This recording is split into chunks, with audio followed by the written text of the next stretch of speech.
kamu yang dadi lematan tata-tata pahargyan kanthi siang kalon jan medya kaperwatan lumati ing tata-tata ingkang mangka setunggal luwih pambayang ing temanten putri saking Saksana Busana kakang lenggah wonten Saksana kursi tentu panjenengan atur ibu pangrenga pangati busana mugi kepareng para desaken lumati ing tata-tata tinarbuka kilaran Saksana Busana kumanyar asung Prabowo angambar gandaning Puspawarta.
madyaning sasana pahargyan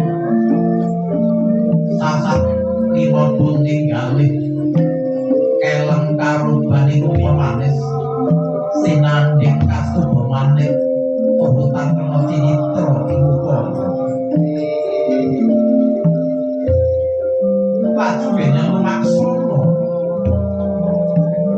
umpama cecering prameswari loka